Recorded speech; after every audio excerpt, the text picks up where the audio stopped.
Ya, ini kan satu pelajaran buat orang, sekalipun itu hal kecil, tapi berani berani mengakui kesalahan yang kecil sekali, itu kan mendidik diri kita untuk jujur, terutama di dalam terhadap istri atau suami kepada atau istri kepada suami. Karena hal-hal kecil yang terkumpul-kumpul menjadi besar, di saat mana istri sudah tidak dapat menampung, terjadi pergesekan yang berat yang didengar oleh anak, di mana anak tahu diam-diam tapi tidak berani bicara bahwa ayahnya yang salah, tapi tidak berani bertanggung jawab, tidak jujur, tidak mau rendah hati terhadap istri. Korbannya anak membawa luka ini, beban ini sepanjang dia hidup karena Iya. dia tidak tahu bahwa dia punya respek kepada papanya itu banyak berpengaruh kepada istri dan anaknya di generasi kemudian. Jadi dosa keluarga itu berbicara di anak cucu. Tapi alangkah baiknya tuh kita mulai dengan ketaatan dan kesetiaan yang sekalipun sedikit-dikit, tapi berani belajar, berani mengatakan, maaf kita memang sudah bikin salah, kok. Itu susah sekali buat orang untuk mengatakan itu karena apa? Orang selalu merasa orang lebih lebih dari istri, lebih berkuasa dari istri. Jadi malu untuk mengakui kerendahan untuk kerendahan hati. Kira-kira begitu. Terima kasih. Ya, Ya. ada yang lain? Seperti Daud ada bikin kesalahan terhadap Seba, tapi Tuhan mengampuni Daud. Tapi di sisi lain, Daud sudah mengkhianat pada hukum yang tidak bebas. Tuhan beri hukum itu nggak tanggung-tanggung kepada turunannya. Nah, dalam hal ini Saul kan udah bikin kesalahan besar. Apa di mana itu eh, kita belum belum belajar di peristiwa Saul ini bahwa dia terkena hukuman. Ya, nanti jawabnya nanti di belakang ya, di Oke, belum oke. belum ya. Nah, ada lagi? Dosa-dosa yang terselubung dalam kehidupan kita memang tidak bisa dihindari kalau kita tidak setia. Ternyata apa yang terjadi pada Adam dan Hawa juga Saul bisa terjadi pada diri kita juga. Jadi balik semua cerita itu, mari kita selalu berharap pada Tuhan yang rela merendahkan diri, bahkan mati di kayu salib. Cerita Filipi 2. Wow, terima kasih untuk Koli dan Beta yang sudah bisa. Nah ini, kebetulan ada truk lewat namanya Esther. Hmm. Tapi, hey, tulis Esther 3 di situ. Coba ada truk lewat Esther. Namanya dosa-dosa yang terselubung. Oke. Hari, hari. Dosa udah semacam degradisasi ya, Pak, Degradasi. Ya. tidak signifikan, jadi hal yang biasa. Jadi kayak berbuat sesuatu bisa minta ampun apa namanya, eh, bukan sesuatu yang mendukakan hati Tuhan. Jadi itu ada namanya acceptable sin ya. Dosa yang akhirnya diterima banyak orang. Itu sebenarnya sudah diprediksi oleh ada satu orang namanya Carl Menninger. Dia menulis buku Whatever Became of Sin. Nah, dia memprediksi bahwa suatu saat kata dosa akan hilang dari bahasa dan percakapan manusia. Dan memang di Amerika ini tidak pernah bicarakan dosa lagi. Itu dibicarakan kesalahan, mistake. Orang berbuat dosa akan dilihat sebagai korban. bukan pelaku dosa. Jadi yang melakukan ini korban karena orang tua, karena lingkungan. Jadi dianggap korban yang melakukan dosa ya. Kemudian pada zaman sekarang prediksi dari Menninger itu terjadi. Dosa menjadi sesuatu yang bisa diterima, itu acceptable. Pertobatan menjadi sesuatu yang tidak diperlukan. Itu sebabnya di beberapa gereja pertobatan tidak ada lagi. Sehingga itu dibilang respectable sin. Artinya dosa kita anggap kecil. Padahal ini sangat berbahaya. Dari humility to arrogant. From humility to arrogant. Bagaimana Samuel tadi, aku kan kecil. Aku dari suku yang kecil. Kok bisa mau diangkat? Tapi setelah dia jadi raja, dia bilang, walaupun saya bersalah, Nabi Samuel harus jangan permalukan saya di muka umum dong. Harus menghormati saya. Itu kan kesombongan yang luar biasa ya. Dan memang nanti ke depan juga dia sangat sombong. Nah, ada yang jadi from love to envy. Tadinya dia mengasihi si Daud. Kemudian dia menjadi sangat-sangat iri terhadap Daud. Nah, ini ada di 1 Samuel 16 ayat 21. Kita baca ya, 1 Samuel 6 ayat 21. Demikianlah Daud sampai kepada Saul dan menjadi pelayannya. Saul sangat mengasihinya dan ia menjadi pembawa senjatanya Saul. Jadi dia sangat mengasihi. Ayat 22, sebab itu Saul menyuruh orang kepada Isai.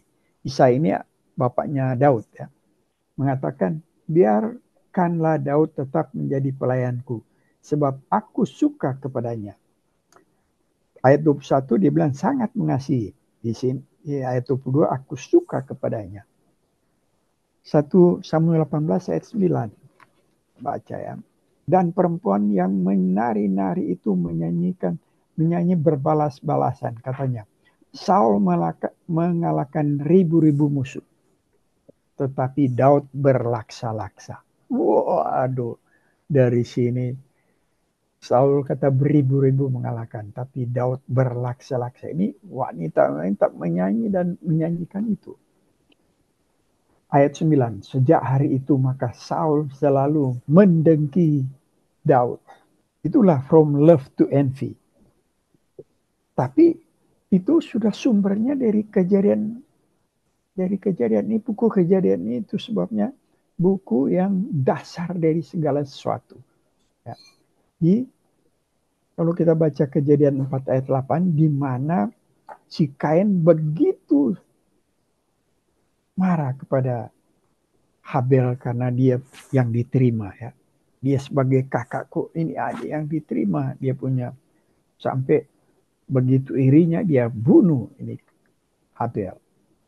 Tuhan Yesus kan di Matius 22 yang Paul punya ayat favorit itu, kasihlah Tuhan Allahmu dengan segenap hati, segenap jiwa, segenap akal budimu.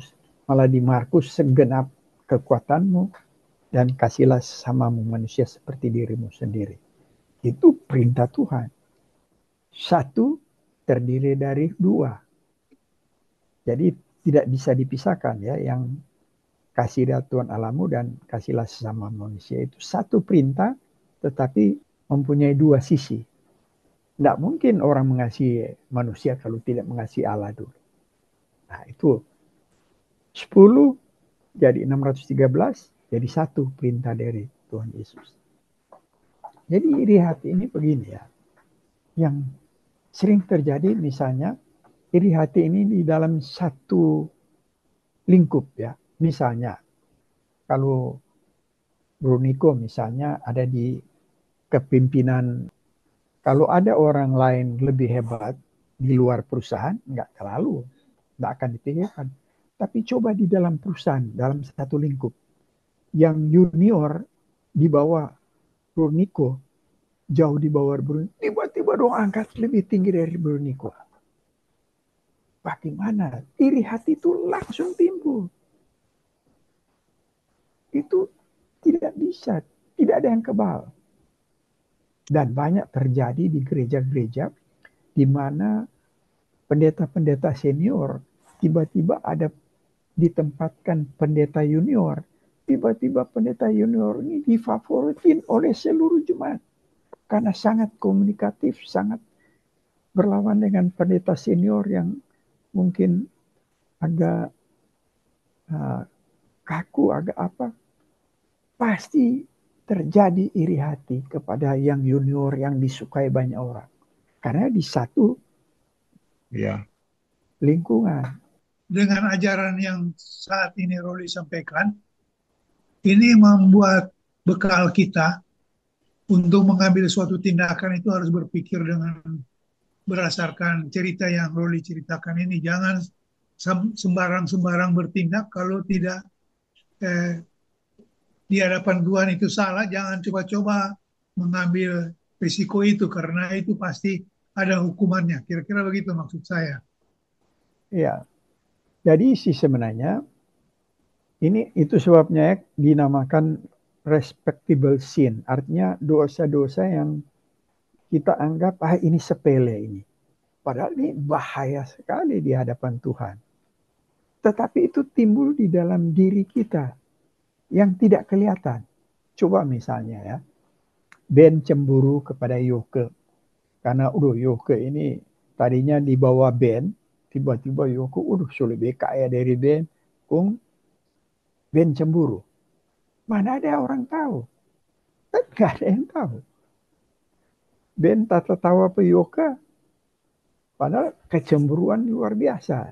Tapi baku dapat de Yoke, Ben tak tawa, Ben baku sedu. Padahal dalam hati ada gejolak. Tidak ada yang tahu kan. Itu yang disebut Anda yang sesungguhnya. Hanya Tuhan yang tahu. Nah, kenapa ini orang bicarakan? Jadi banyak sekali yang tersembunyi. Ini yang Anda yang sesungguhnya, yaitu yang Tuhan tahu. Tetapi dibukakan di Alkitab supaya kita menganggap ini perlu mohon supaya kita bergumul dengan Tuhan supaya bisa. Karena tuh iri itu datang tanpa diundang loh. Nah, kita baca dia punya akibat salah satu firman Tuhan ya di Yakobus 3. Yakobus 3 ayat 16. Sebab di mana ada iri hati dan mementingkan diri sendiri, di situ ada kekacauan dan segala macam perbuatan jahat. Raja Saul tadinya sangat mengasihi Daud, karena gara-gara perempuan menyanyi, dia iri. 3 kali Saul membunuh Daud, berencana membunuh Daud tapi gagal. Jadi bukan main tuh pengaruh lagu, Kang. Ya. Lagu pengaruh menyanyi bisa berakibatkan kedengkian. Iya. Atau jangankan pengaruh, itu kalau misalnya rupa Yoke ya, dia suka muji misalnya, muji Bakusedu tapi. Misalnya Ben dengan John misalnya. Tiba-tiba Ben tadinya lebih senior dari John, tiba-tiba luar biasa si John melewati di bidang yang sama dengan Ben. Ben iri tapi tidak kentara tuh. Tahu-tahu Yoke datang. John lebih hebat dari Ben. Lebih jengkel lebih Ben. Tapi pura-pura senyum tapi lebih iri. Tahu dia Yoke katakan. Nah, itulah. Ben kan jujur. Dia mengaku kita iri pangana merjang kage kalau kita tampeleng pangana. Tapi kembali lagi tadi mengenai si Saul ya. Dia kan melaksanakan perintah Tuhan tapi nggak sepenuhnya. Itu dianggap melawan Tuhan juga tuh ya. Ya. Nah ini ada case sekarang soal dosa. Jadi misalnya kita berbuat dosa tapi tanpa kita sadar. Itu bisa berlaku untuk perempuan, bisa berlaku untuk laki. Kalau kita misalnya diajak minum atau dikasih drug tuh sampai mabuk, sampai melakukan misalnya sesuatu yang dosa lah. Itu kan kejadian di mana apa sih anak-anaknya ini karena takut tidak ada keturunan, siapa Lot atau lupa kita? Oh iya, Lot. Itu kan bapaknya dibikin mabuk biar ini dengan bersetubuh dengan anak dengan bapaknya kan? Ya, jadi Itu bagaimana tuh? jadi si Lot tidak dipersalahkan, tapi itu dua anak yang dipersalahkan, Bani Amon dan Bani itu kan di Alkitab dibasmi semua nanti turunan mereka. Ya kalau Karena kejadian-kejadian sekarang kan banyak yang dibikin mabuk, mau laki mau perempuan, karena ya, ada maksud-maksud itu kan dosa yang tanpa dia tidak sadar. ya, cuma masalahnya begini, yang dia tidak sadar itu kan dia orang berdosa juga yang akan menghadapi pengadilan karena tidak ada yang tidak berdosa kan semua berdosa Oh iya, ya kan. Nah, itu sebabnya kalau misalnya ada orang yang betul-betul dengan sudah beserta Tuhan, ada hal-hal yang mau dicobai begitu selalu digagalkan oleh Tuhan supaya orang terhindar dari itu. Karena bersekutu betul-betul dengan Tuhan. Tapi kalau orang yang gampang gampang jatuh itu berarti kan hubungan dengan Tuhan belum terlalu beres kan. Nah, itu yang masalah. jadi kayak Harus jadi berani mengatakan tidak. Ya, bapak-bapak gereja ada kasih komentar Seven Deadly Sin. Pernah dengar kan itu? Kalau di Google bisa. Jadi terdiri dari 7 dosa maut ya. Itu kesombongan, ketamakan, kemarahan, hawa nafsu, kerakusan, kemalasan, iri hati. Nah, ini 7 dosa dianggap ada semua kepada kita. Dan tidak ada seorang pun yang kebal. Dan ini dosa yang terselubung di dalam diri kita. Ya. Tanpa sadar lain kita ada kesombongan, tapi kita tidak sadar. Padahal kalau kita baca kan sombongan itu adalah kejijikan bagi Tuhan. Iri hati itu yang seperti tadi, sumber dari segala kejahatan. Ya. Nah, ini yang lain kali kita anggap biasa. Kita tidak perangi itu yang ada di dalam diri. Itu sebabnya disebut dosa yang respectable sin ya, dosa terhormat lah karena orang tidak berusaha untuk meniadakan seperti orang mencuri atau selingkuh. Nah, itu kan orang tolak mentah-mentah. Tapi coba iri hati, orang tidak bisa tolak itu ada di dalam Ya. atau self mechanism defense itu di bawah alam sadar orang.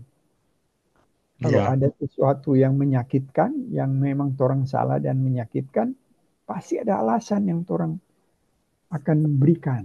tapi misalnya pada dasarnya dia nggak mau sombong. Misalnya pendeta misalnya, atau ada jemaat datang, oh pendeta khotbahnya bagus tadi.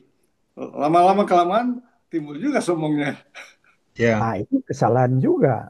Iya, Tapi maksudnya yang memuji juga ada salahnya. Puji kita naik rangno. Naik kepe, dia bilang naik kepe itu.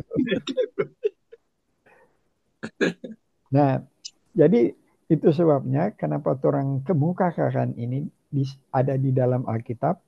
Ini ada semua kepada orang. Bagaimana orang mau menghindari ini? Ya itulah. Karena begini masalahnya. Lain kali orang Kristen ini menganggap apa yang meminta dosa ya? Nggak ada dosa apa ya? Meminta dosa, minta ampun apa? Karena mereka tidak tahu yang tersembunyi ini. Ya. Ada yang sesungguhnya hanya Allah yang mengetahui. Nah, Anda yang sesungguhnya banyak sekali yang tersembunyi. Itu yang kita pop up ke atas ya untuk supaya ternyata ada banyak yang hal tersembunyi yang kita harus bereskan. 7 dosa maut ini teolog bilang tidak ada seorang pun yang kebal. Setinggi apapun dia bisa jatuh.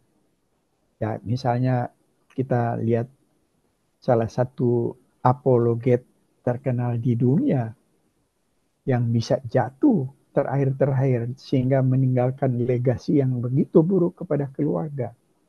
Padahal siapa nggak kenal? Seluruh dunia kenal.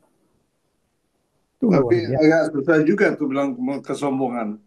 Karena kalau orang udah takut, oh, dituduh sombong, bagaimana orang mau mencari prestasi atau misalnya di dalam pertandingan. Kalau dia menang kan dia pingin semua memuja-muja dia. Itu bagaimana itu? Beda loh, sombong dan kebanggaan. Ya, Kamu bangga, kebanggaan. ya, bangga karena prestasi itu Ya, hal. Tapi kalau kok ini loh kita kalahin semua, itu kan beda. Jadi bangga dengan sombong beda ya. Ya, Beda ya. Ya. bekerja keras tiba-tiba menghasilkan banyak, itu kita bisa bangga karena buah dari hasil kerja keras, ya kan. Tapi jangan sombongkan, kita lebih kaya dari ini. Nah itu yang bahaya, itu yang beda ya. Jadi ternyata di dalam teologi itu ada dua kata yang berbeda. Attrition, nggak tahu coba bisa tampilkan itu attrition dengan contrition.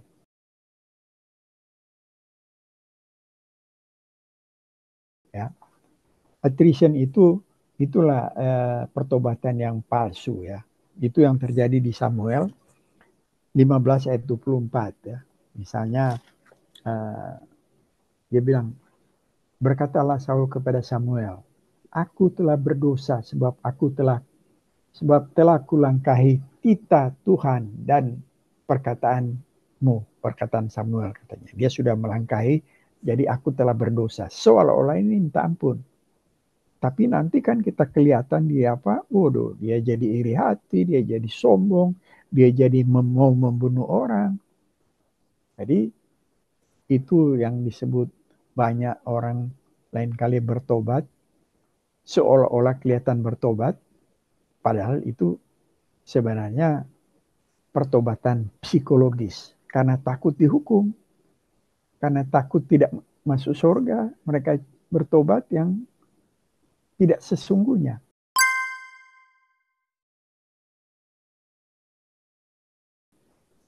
Nah, itu yang terjadi di Samuel, Raja Saul. Ayat 30 lagi misalnya. Tetapi Saul, aku telah berdosa. Aku telah berdosa. Tapi dia bilang tunjukkanlah, jadi sombong lagi. Baru ayat 31. Sesudah itu kembalilah Samuel mengikuti Saul. Dan Saul sujud menyembah kepada Tuhan. Jadi seolah-olah dia sudah sujud menyembah kepada Tuhan. Tapi nanti kita lihat ke belakang, dia mau membunuh Daud, dia iri hati kepada Daud. Jadi di sini sampai roh Tuhan yang diberikan, roh kudus yang diberikan oleh Saul kan diambil. Yeah. Sehingga dia dikuasai oleh roh setan. Nah, pertanyaan Bro Niko, kenapa kok ini seolah-olah Saul ini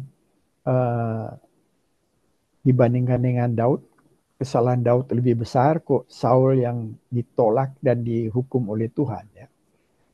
Jadi sebenarnya Tuhan telah merencanakan akan mengangkat raja, yaitu Daud. Tetapi rakyat mau meminta dengan paksa kepada Samuel, ya Tuhan izinkan untuk memberi pelajaran. Jadi Saul bukan orang pilihan.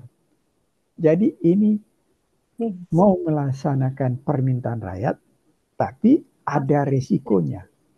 Nah, resikonya itu yang terjadi. Dan Saul yang tidak dipilih ini ya mengalami hukuman. Kalau Daud itu memang sudah dipilih. Dan dia satu-satunya nabi yang sangat dekat dengan Tuhan. Karena dia bisa mengetahui Kristus di dalam Mazmur.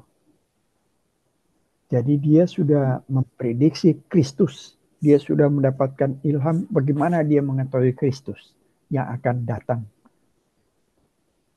Sedangkan Saul sama sekali tidak. Nah, itu ada di misalnya ya Mazmur 2 ya. Dia yang menyatakan ayat 7, Mazmur 2 ayat 7. Aku mau menceritakan tentang ketetapan Tuhan. Ia berkata kepadaku, anakku engkau telah kuperanakan pada hari ini. Jadi hanya Daud yang mengetahui bahwa Yesus itu diperanakan. Nah, ini istilah peranakan ini bukan seperti manusia ya. Tetapi itulah yang disebut Yesus anak tunggal Allah. Dari nubuatnya Daud. Jadi sebelum Yesus lahir, dia sudah punya pemahaman untuk Yesus Kristus. Ada beberapa banyak sekali, tapi terakhir yang jadi dari kelahiran dan sampai ia nanti naik ke surga, duduk di sebelah kanan Allah Bapa. Itu dia bikin di 110 ayat 1 ya. Demikianlah firman Tuhan kepada Tuhanku. Tuhanku ini my Lord, Tuhan Yesus. Duduklah di sebelah kananku sampai kubuat musuh-musuh menjadi tumpuan kakiku. Jadi inilah yang duduk di sebelah kanan Allah Bapa. Jadi Daud yang dari lahir sampai naik ke surga duduk di sebelah kanan, dia sudah menubuatkan. Jadi itulah kehebatan Daud yang walaupun dia memang salah besar dan dia dihukum, karena kan dia bilang 4 kali orang yang mengambil domba itu harus dihukum mati dan 4 kali dia harus bayar. Dan 4 kali itu terjadi kepada Daud. Anaknya yang Betseba itu yang mengandung mati. Padahal Daud minta sampai merayap-rayap untuk supaya tidak dimatikan. Dimatikan Tuhan. Kemudian Amnon, istri pertamanya punya anak, memperkosa istri kedua Tamar. Jadi kakak beradik lain ibu, Amnon memperkosa. Sangat berduka si Daud. Nah, Tamar punya kakak. Nah, Absalom kakaknya Tamar merancang pembunuhan karena dia marah sekali adiknya diperkosa. Merancang pembunuhan selama 2 tahun. Dia undang pesta anak-anak raja termasuk Daud, tapi Daud tidak datang. Datanglah si Amnon. Karena sudah 2 tahun dia pikir sudah beres kan. Baru si Absalom suruh matikan. Jadi mati. Jadi anak pertama si Betseba mati. Tamar diperkosa oleh Amnon, kakak beradik. Absalom membunuh Amnon. Baru keempat, Absalom menjadi musuhnya Daud. Sampai Daud lari. Ya, dikejar oleh Absalom. Daud bilang jangan bunuh. Tetapi Panglima Yoab tikam dengan tombak. Matilah dia. Jadi 4 Tapi dia setelah dia tergantung di pohon tuh baru membunuh. Dia tergantung. 4 kali lipat di kesalahan si Daud dibalaskan oleh Tuhan. Luar biasa. Nah, bagaimana terhadap Saul? Saul itu karena itu bukan orang yang dipilih Tuhan. Iya. Jadi sama kayak ini. Sama kayak Habel, Kain dan Habel. Iya. Yang dipilih Habel, Kain tidak. Nah, oleh karena itu Kain dikutuk. Membunuh dikutuk. Nah, nanti turunan Kain jadi ini turunannya Kain, Lamek terakhir. Dia bilang kalau Kain 7 kali, ini dia 70 kali 7. Dia bunuh orang. Ya. Jadi Matius 18 ayat 72. Matius 18 ayat 72. Nah, ya. Jadi itulah yang kalau tidak dipilih Tuhan, nah itu sebabnya di Roma 9 Tuhan bilang begini kan, aku mengasihi Yakub, membenci Esau. Ya kan? Karena Esau tidak dipilih. Jadi itu Itu sebabnya kalau kita merasa kita dipilih itu sangat bersyukur ya. Karena yang tidak dipilih pasti ya tidak dipilih Tuhan. Karena Tuhan di ayat 15, sebab ia berfirman kepada Musa. Ini Paulus ambil di Perjanjian Lama ya, ayat Roma 9 ayat 15. Tuhan bilang begini, aku akan menaruh belas kasihan kepada siapa aku mau menaruh belas kasihan. Dan aku akan bermurah hati kepada siapa aku bermurah hati. Jadi hal itu tidak tergantung pada kehendak orang atau usaha orang, tetapi kepada kemurahan hati Allah. Jadi tidak tergantung kepada orang, karena semua orang berdosa kan, harus dihukum. Jadi tergantung dari anugerah Allah, siapa yang dia berkenan. Nah, oleh karena itu, orang Kristen yang dipilih oleh Allah, itu harus bersyukur. Karena tidak semua dipilih. Itu yang Efesus 1 ayat 4. Ya, Tapi di mata Daud, terhadap Saul, dia begitu respect karena dia diurapi. Iya, betul.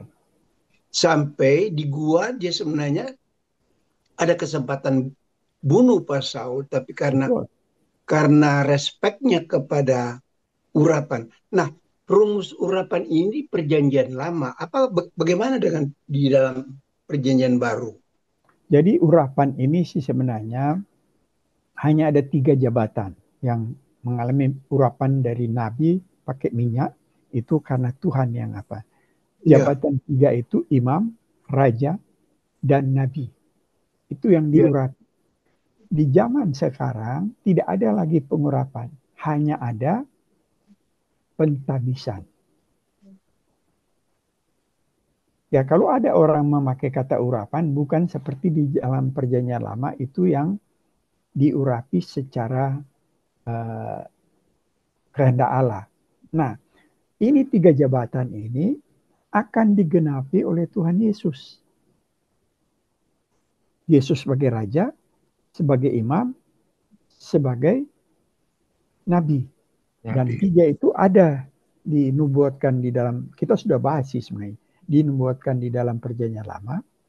Daud menubuatkan sebagai raja, Musa sebagai nabi menubuatkan akan ada seperti Musa. Kemudian sebagai imam itu Yesus diangkat oleh, karena Yesus kan keturunan Yehuda, right? Sedangkan imam itu harus keturunan Lewi, Harun. Tapi kenapa Yesus bisa menyandang imam?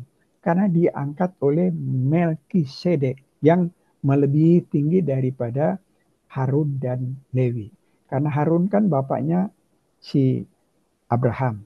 Abraham memberikan 10% kepada Melkisedek. Jadi Melkisedek lebih tinggi dari mereka semua. Jadi untuk jabatan imam diangkat oleh Melkisedek 110 ayat 4 ya. Mazmur 110 ayat 4. Nah, Yesus Kristus, apa artinya Kristus? Yang diurapi. Yang diurapi. Jadi Yesus yang diurapi 3 jabatan ini. Habis itu stop, tidak ada. Jadi pendeta ditabiskan. Oke. Ya, sekarang di zaman sekarang banyak orang yang respect kepada pendeta sehingga menemui salah pendeta karena respect menganggap pendeta diurapi, dorang berlaku seperti Daud. Tidak sampai hati mau untuk menyalahkan pendeta. Ya. Ya, itu memang sebabnya karena mereka menganggap urapan itu terjadi terus-menerus. Padahal itu stop sampai Tuhan Yesus. Karena kalau enggak, berakhir waktu dia lahir. Waktu sudah dinamakan Yesus Kristus, Yesus yang diurapi kan. Oke. Nah, karena kalau pengurapan itu harus pakai minyak. Nah, sedangkan para pendeta kan tidak dipakai minyak kan, ditabiskan aja. Ya. Oke. Dan karena pendeta itu tidak diurapi, ya kalau ada kesalahan, ya tetap bisa dikoreksi. Iya. Oleh itu sebabnya kan kalau di GPIB kalau nggak salah, kalau majelis itu kasih Alkitab kepada pendeta. Tapi kalau pendeta ada khotbah salah, mereka bisa tegur. Ya, mungkin supaya nggak menyolok, ya di konsistori mereka akan tegur. Karena Ya. kalau seperti Daud kan dia nggak berani, padahal dia juga kan tidak tahu yang mana dia sudah ditarik. Daud kan nggak tahu yang ditarik, tapi dia selalu menjaga kalau sudah diurapan oleh Tuhan, harus Ya, nggak ya. boleh. Malah ada yang membunuh, kemudian datang ke Daud untuk menceritakan dia punya itu musuhnya Daud tuh. Si Daud bunuh orang itu. Artinya ada dua hal, God sovereignty dan human autonomous. Apa artinya? Kedaulatan Allah dan kebebasan manusia atau otonomi manusia. Nah, ini terjadi di Adam dan Hawa. Mereka mau menjadi otonomi, bebas dari Allah. Padahal Allah itu berdaulat. Yang menciptakan manusia, yang diciptakan harus di bawah kedaulatan Allah. Nah, oleh karena itu, kedaulatan Allah dan human autonomous ini, siapa menjadi otonomi daripada Tuhan, itu yang dihukum Tuhan. Nah, itu yang terjadi kepada Saul. Dia mau otonomi daripada Tuhan. Ya. Sedangkan Daud mengaku dia bersalah. Jadi kalau si Saul itu pura-pura mengaku, padahal nanti tindakannya luar biasa ke depan. Kalau Samuel dia mengaku, kalau siapa baca Mazmur 51 itu pengakuan yang luar biasa dari Daud. Aku telah berdosa kepada Allah. Baca Mazmur 51. Panjang pengakuan dosa. Dan setelah itu Daud bergaul erat dengan Tuhan. Itulah pertobatan yang sejati. Sedangkan Saul, kenapa dia itu mau otonomi daripada Tuhan? Nah, Karena keangkuhan. ya keangkuhan, dan memang itulah. Nah, misalnya di gereja, kenapa terjadi banyak perseteruan di gereja? Karena orang-orang yang menganggap mereka itu punya kuasa, otonomi. Mereka itu yang ini lebih tahu. Jadi itu melepas dari, padahal kalau dia di bawah kedaulatan Allah, ada unsur-unsur kasih di situ. Ada unsur-unsur pengertian di situ. Bagaimana harus kita kemukakan firman Tuhan di situ. Tapi banyak orang, kalau saya berapa kali kalau di GPIB, kalau ada rapat itu saling hantam meja. Saya begini, berdalih semua. Seolah-olah mereka yang paling berhak. Ya. Sampai mau berkelahi. Nah, itu karena mau otonomi. Mau menunjukkan siapa aku ini. Mengaktualisasi diri. Apalagi kalau dia bos di satu perusahaan, dia masuk ke gereja, dia mau aktualisasi diri. Ini loh aku presiden komisaris atau presiden direktur di perusahaan. Kamu harus dengar saya. Nah, ini otonomi. Di mana dalam ayat itu dapat dipegang? Jadi itu mulai dari Adam dan Hawa ya. Oh. Kedaulatan Allah itu kan bilang jangan makan. Tapi iblis bilang kamu akan jadi seperti Allah kalau kamu makan. Mereka mau jadi seperti Allah kan mau otonomi. Mereka diusirlah. Dan ini dosa ini terjadi karena dosa turunan terjadi kepada semua manusia. Jadi kepada Saul, dia mau otonomi. Dia raja. Walaupun saya salah, hormati saya loh. Yeah. Saya Oke. saya mau bertobat, tetapi kalau kamu menyertai saya mau bertobat. Itu kan transaksi semua. Dan semua raja yang ada di dalam, baik di utara dan selatan, hampir semua jahat. Hampir semua mau keluar dari kedaulatan Allah, perintah Allah. Keluar dari kedaulatan Allah. Ya, itulah yang mau menjadi otonomos. Kita dengar semua yang boleh ceritakan ini, kita mengerti dalam pengertian bahwa kesalahan-kesalahan itu ada di salah pengertian, dan dosa itu adalah dosa turunan. Tapi untuk cerita yang Roli ceritakan ini, bagaimana kita sebagai orang-orang pilihan untuk menghindari masalah-masalah yang terjadi seperti yang Roli cerita. Kira-kira begitu. Ya, Bergantung pada Tuhan. ya, itu pertama. Tetapi ya kita harus banyak mempelajari kebenaran Tuhan dan bagaimana kita menerapkan dalam apa yang diinginkan oleh Tuhan, tentu saja dengan bergantung kepada Tuhan. Karena tidak mungkin kita melakukan tanpa anugerah dari Tuhan. Itu yang paling sangat penting. Tapi sekarang kita kemukakan bagaimana hal-hal yang tersembunyi itu ternyata ada di kita semua. Yang tanpa sadar. Nah, itu sebabnya ya, orang Jepang susah bertobat. Karena mereka itu karakternya luar biasa, jujurnya luar biasa, rajinnya luar biasa. Tindakan mereka tidak perlu dilihat orang. Mereka mau melakukan secara baik. Karena itu turunan kan, dia punya budaya yang luar biasa. Susah mereka bertobat. Karena orang Kristen mau injili mereka, kamu, saya lebih baik dari kamu.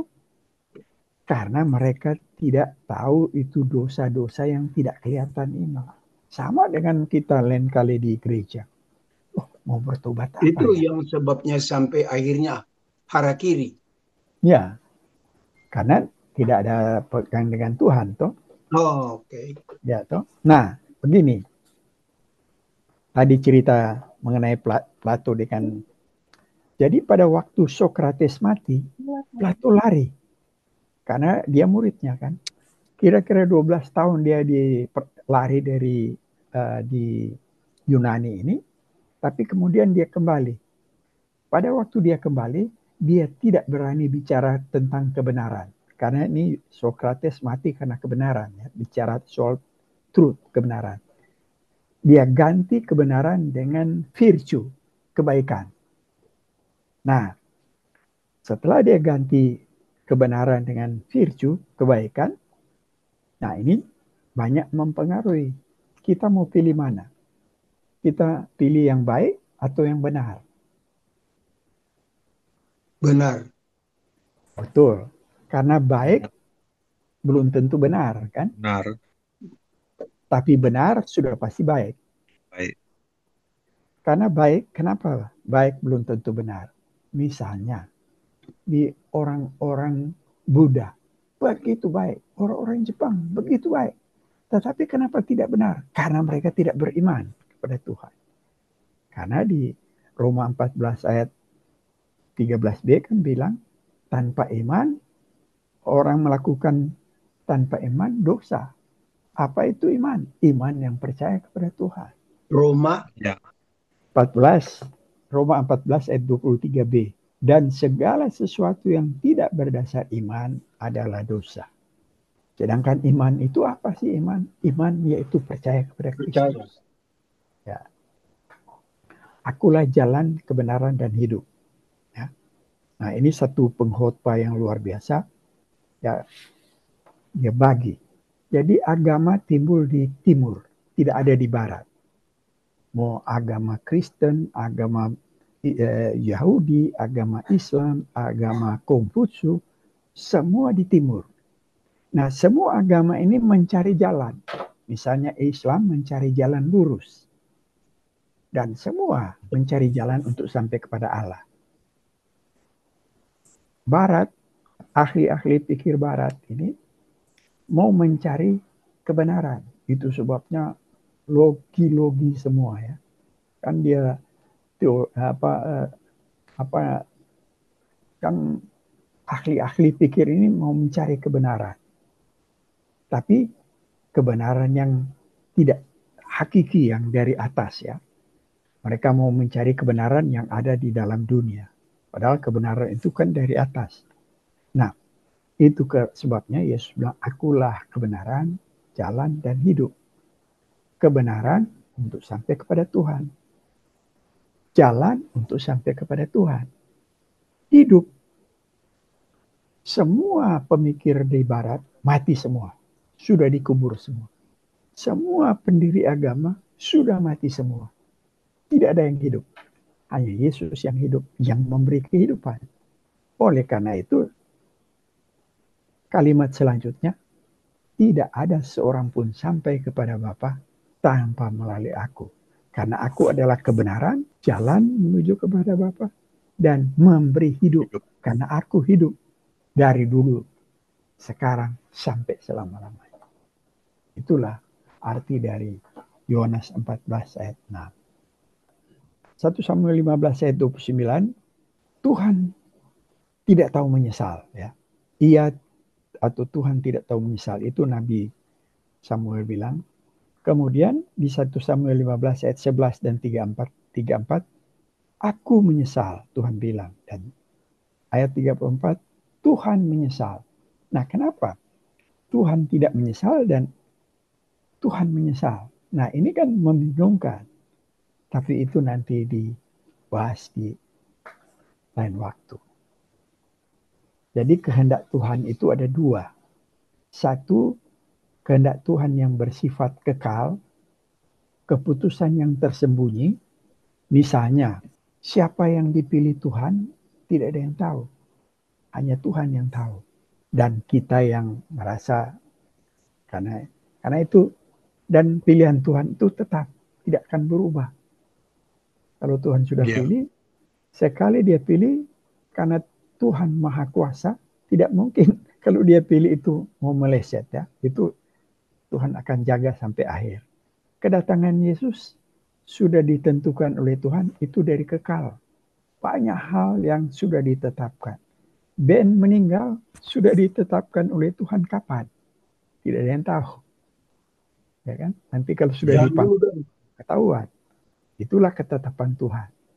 Tuhan tidak menyesal, itu adalah, tetapi kenapa disebut Tuhan menyesal?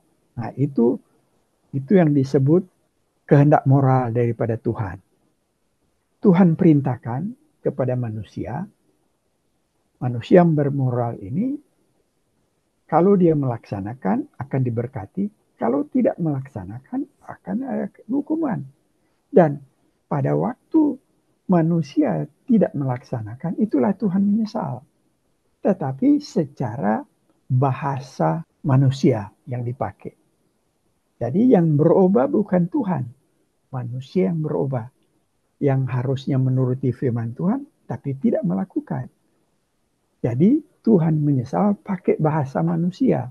Karena yang berubah bukan Tuhan, sebenarnya yang berubah manusia. Seperti Saul. Saul, oke, dikasih kesempatan menjadi raja karena permintaan orang-orang ini. Walaupun Tuhan tidak mau memilih, tetapi Tuhan menuruti kemauan mereka untuk membuktikan apakah, dan dikasih Roh Kudus untuk supaya. Tapi ternyata Saul mau otonomi. Dia tidak mau mendengar secara keseluruhan. Akhirnya melenceng. Tuhan menarik. Nah, kenapa Tuhan menyesal? Karena si Saulnya yang berubah. Nah, itu nanti kita, karena ini agak sulit ya. Ini perlu saya ikut seminar ini 2 kali. Pak Guru, Pak MYM pernah membahas, memang nggak gampang ya membicarakan kehendak Allah ini. Oke, barangkali udah terlalu panjang, kita udah jam 10 Ya. tanpa terasa. Sudah selesai torang, mari torang akhiri dan tutup di dalam doa.